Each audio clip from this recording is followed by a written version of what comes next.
Қайырлы күн, қымбатты достар, поэзия әуесқойлары. Қазақстан Республикасы тәуелсіздігінің 30 жылдығына арналған Денисов ауданы ақындарының «Тәуелсіздік елімнің ерлік жолы» атты 11-ші слетіне қош келдіңіздер дейміз. 30 лет назад весь мир облетела весть о рождении нового независимого государства, имя которому Республика Казахстан. Новое имя украсило древнюю страну, раскинувшуюся на широких просторах евразийских степей.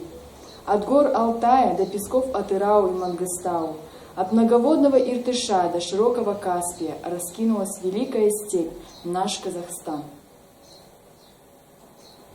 Қазақстан дамудың жаңа жолына түсіп, халықтың бостандық туралы ғасырлық армандарын жүзеге асырды.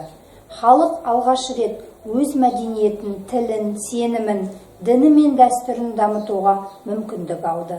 Бүгінде республиканың әрбір азаматы өз тәуелсіздігін мақтан тұтады. Сколько прекрасных и замечательных людей взрастила наша богатая талантами земля.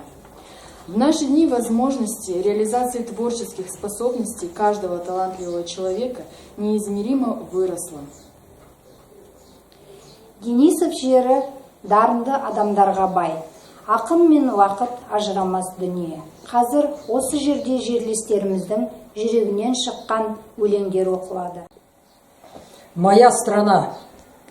Память нас возвращает Советский Союз.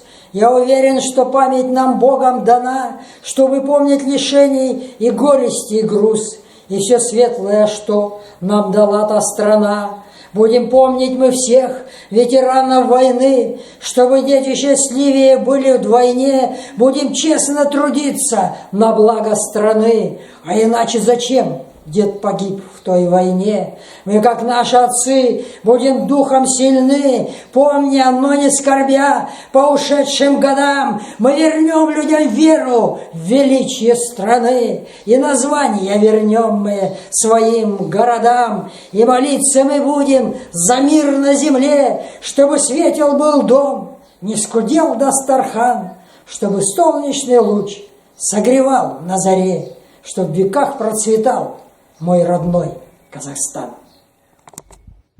Свобода и сила, богатство и власть, у нас это было, страна родилась.